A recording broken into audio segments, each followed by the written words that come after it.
Hello everybody, Sir Fox Alpha, and welcome to a doubles team builder. So, this is going to be the first time I'm doing a doubles team builder. I'm going to be doing singles team builders like my Mega Houndoom team builder, which I built last time, my last episode, if you want to see me build that. And then I'm also going to be doing a similar series where I'm building doubles teams, and this will be the first episode of that series. So, I'm going to be entirely honest, with this one, I was really just kind of messing around in Showdown, and I built something, and I tested it, and it worked. And it worked rather well at that. So, this team will be focusing around this, the Mega Sceptile. So, this Mega Sceptile will have a Lightning Rod when it evolves, which is a nice electric immunity, plus it also will give it a special attack increase if it's hit by an electric move, and it also redirects an electric attack. I personally, for its base ability, I just went for Overgrow, because we may get some use out of that.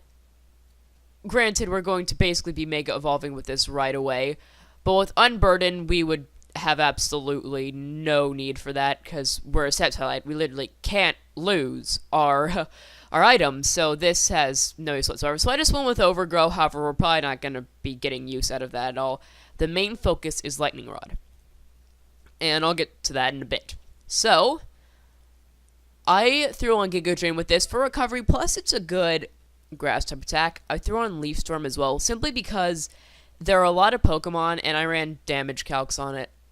But there are Pokemon that, after Rocks, Giga Drain isn't a guaranteed kill, and Leaf Storm is. Like, I believe Tapu Fini, after Rocks, Leaf Storm is a guaranteed one-hit KO. It might only be on a high roll, but I'm pretty sure it's guaranteed. I'll have to recheck that again, but I'm pretty sure it's guaranteed. And then I just throw in Protect, because as I've mentioned before, doubles, in doubles, Protect is very useful. It's extremely useful. You want to be running this on almost all of your Pokemon. And then for the stat spread on this, once again, I went very simple. I went 252 for 252, and I ran Timid. You can also run Modest, but I'm running Timid just in case we run into another Mega Sceptile. This will hopefully allow me to outspeed it. And that actually did happen to me once when I was testing this team. So, that is rather useful. And then, my next Pokemon, and this is really meant to pair with this Mega Sceptile, is Tapu Koko. I throw on Choice Specs on this thing, and Electric Surge. But the reason that this is paired with Sceptile is Discharge. This will allow me to hit Mega Sceptile and get its Lightning Rod boost, but it'll also hit the other two Pokemon on the field. It doesn't just redirect. Like, if I were to use Thunderbolt with this, right? Even if I was aiming for, like, an enemy Pelipper or something like that, right? It would instantly redirect to Sceptile. Discharge, it would allow me to hit the Pelipper, the other opponent's Pokemon, and Sceptile, giving it the boost. Originally, I had this as an Electrode, but I switched to Tapu Koko because the Fairy typing is also very nice, because it's an immunity to one of Sceptile's weaknesses, Dragon type. Plus, Dazzling Gleam with Choice Specs allows me to hit opposing Garchomps and other Dragon types that can threaten Sceptile very hard. I also threw on Hidden Power Ice just to hit Garchomps in specific harder. This I was considering changing out for Bug just to hit Psychics, and I might do that simply because we don't have a whole lot to hit Psychic types or Dark types. And like if we went up against a Hoopa Unbound, we wouldn't have much to hit it. We could power through it. I did. And we were able to power, this team was able to power through it, but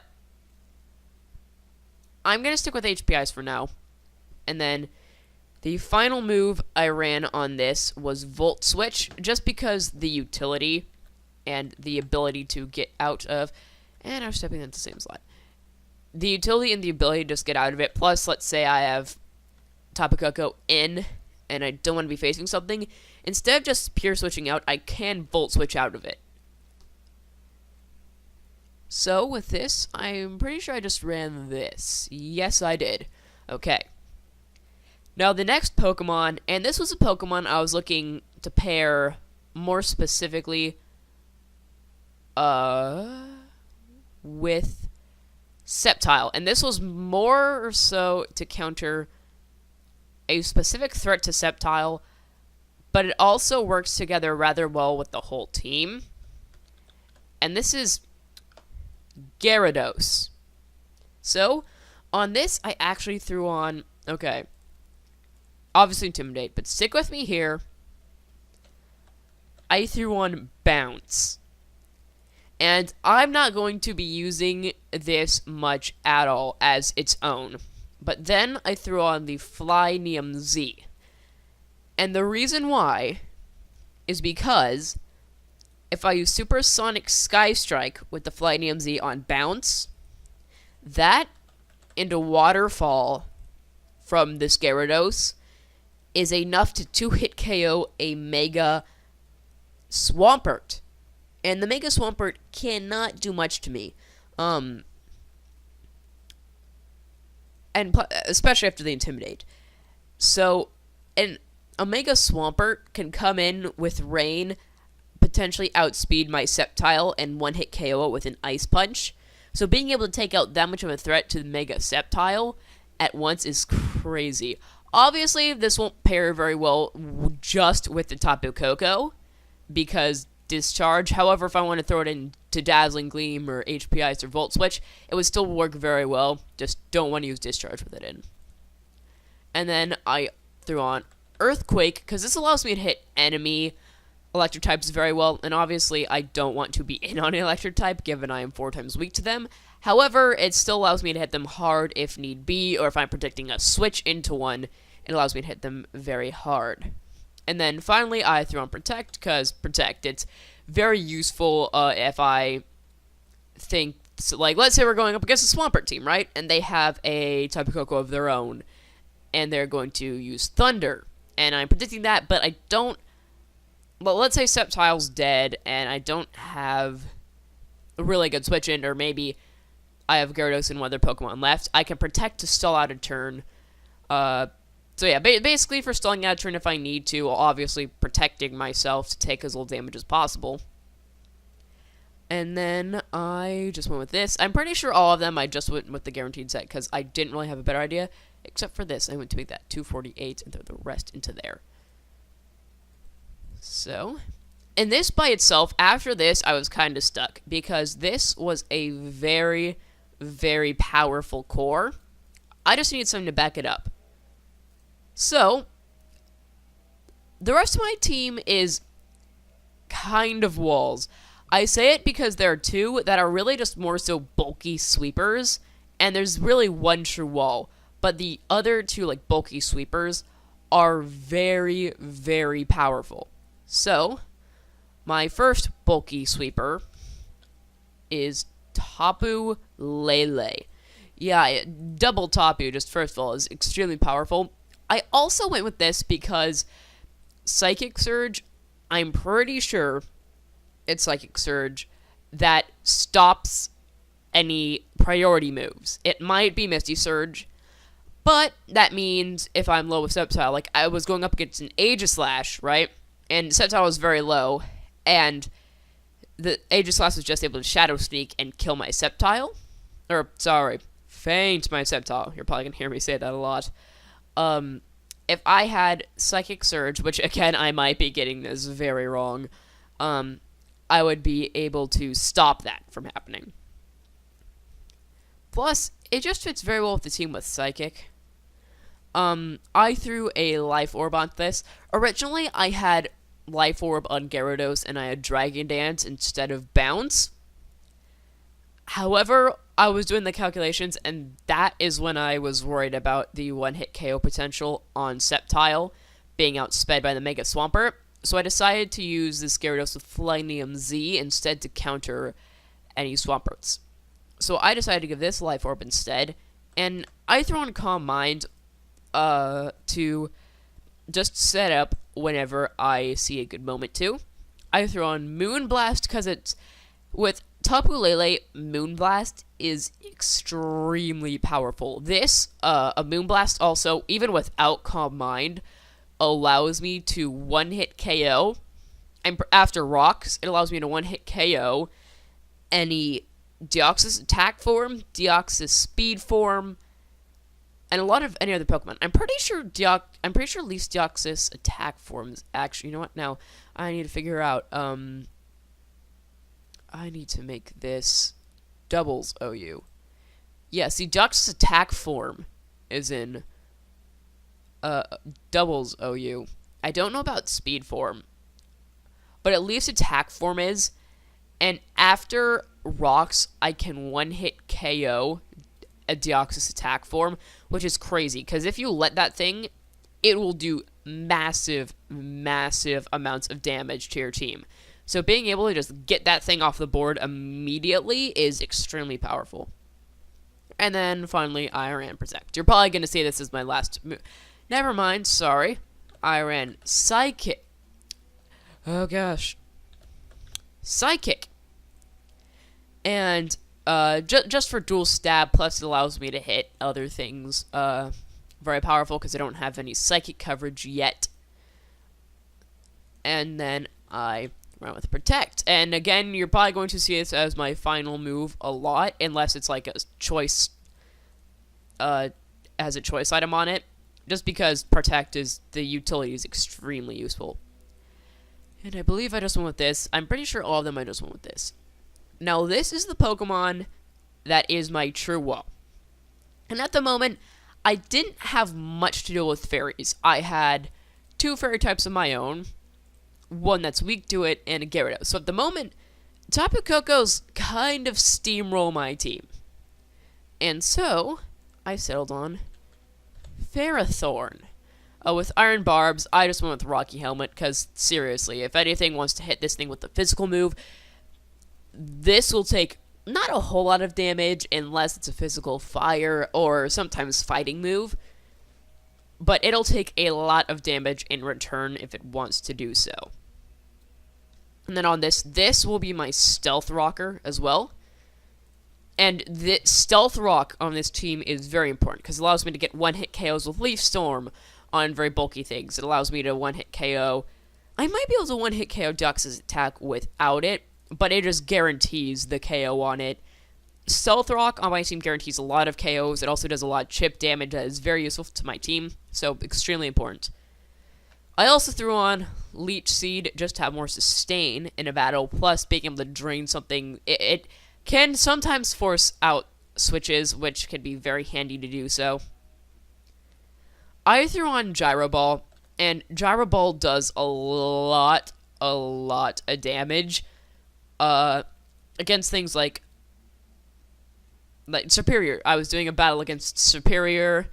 It was set up, it was contrary, but at that point, it was like half dead already. I threw out a Gyro Ball, just finished it up right away. And then, once again, Protect. Protect is especially good on walls because it allows them to stall out a bit, especially like Leech Seed, because with this, I could like set up my Stealth Rocks, right? Then Leech Seed, then Protect, then Gyro Ball, then Protect, and kind of stall out with Leech Seed a bit, which can be very helpful in just chipping stuff down. I went with you, and oh hey, what do you know? It already went with 248. Huh. Also, the minus speed nature because Gyro Ball. I want to be slower than stuff, so this deals more damage. And then here was the last Pokemon, and this Pokemon fit rather well with the team, actually, and I was kind of surprised at first. When I thrown this team together, I threw it together kind of quickly, actually. I was surprised at how well this ended up working. So, I threw on a Heatran. Okay. A Heatran with Flash Fire, because the great thing about it is that gives me a fire type immunity. Well, I do have things to hit fire types. I have one quad weakness and one weakness to it. And again, only really one thing to hit it. And let's say we're going up against like a Mega Charizard Y.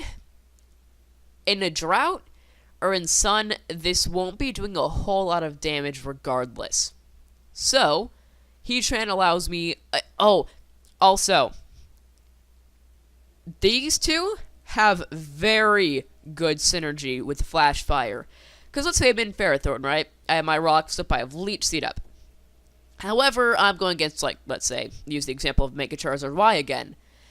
And I think he's going to go for a Fire-type move, which he probably should. Boom! Heatran, get it right back up. And I also went against a kind of weird team of a Blastoise and a Mega Charizard Y. I was just able to switch between these two and outpredict the guy so many times until I was able to KO the Charizard Y, and the Blastoise was on such low HP, I could just kill it without having to switch again to Heatran. So, the Ferrothorn took almost no damage, and neither did the Heatran. It was pretty great, if I do say so myself. And then, my problem with this at first is that it wasn't... The way I was running it, it wasn't amazingly bulky. However, I decided to run Assault Vest on it. And this will get its special defense up. Oh god, that was terrible. Once, here, I'm just gonna throw this on. I think this is right. 248 HP. There we go. 252 special attack. And then finally the 8 into special defense. And this right here, I'm pretty sure makes it, 367, somewhere around there. Point is, it gives it a lot of special defense. Plus, it allows me to go all out with the attack, because a fire-boosted Fire Blast will do so much damage. I also threw on Flash Cannon for the stab. It's also another thing that allows me to hit fairy types. I threw on Earth Power. And then, this is something to help hit electric types that would threaten Gyarados. It's also a bit more coverage. It allows me to hit steel types as well, which was another reason I threw on Heatran, is because steel types kind of mess up my team, because they can give it a Tapu Koko and Tapu Lele without too much trouble, and I just don't have a lot to counter them. But with a Heatran, I do. This thing will really hurt any steel types that threaten my team. And then finally, I throw in Eruption. Because this, if I have a lot of HP still, Eruption will do a lot of damage. Especially if it's like a Flash Fire boosted. It's crazy. Also, why do I not have the name? There we go. Except 48, 8. There we go. Actually, no. I want to run Quiet on You. And the reason why is because I'm pretty sure it's Eruption. But it can only learn Eruption or one of these moves through an event, so it requires you to be quiet. However, that still works out very well. It gives me a special attack boost and a run speed. Granted, I would have preferred Modest, but this isn't bad at all. And so, this is my finished Mega Sceptile team. I've tested it. It worked very, very well. I would be, there are a few changes I might make through even further testing. Oh, I wanted to make you shiny. I really like Red Gyarados, so I'm not a huge fan of any of the other shinies. Plus, I don't think you can make these shiny. What was I saying? Right, in third testing, there might be things I changed, like making this hidden power bug like I was talking about. But it worked very well for being something I kind of threw together in not much time. But it's better than some of the teams I spend a while thinking about. So, just as a final recap, here's my Mega Sceptile. Like my single videos. I'll be giving a pause in between just to make sure anyone who wants to see the individual Pokemon can. This is my Mega Tapu Koko. Not Mega Tapu Koko. This is my Tapu Koko. Imagine how powerful Mega Tapus would be. This is my Mega Gyarados. Not Mega Gyarados. I need to stop saying Mega. This is my Gyarados. Let me know if you'd like to see a Mega Gyarados team builder, actually. Oh, but yeah, this is my Gyarados, not Mega. My Tapu Lele. My Ferrothorn. And my Heatran. I would like to thank you all so much for watching, and I will see you all in my next video.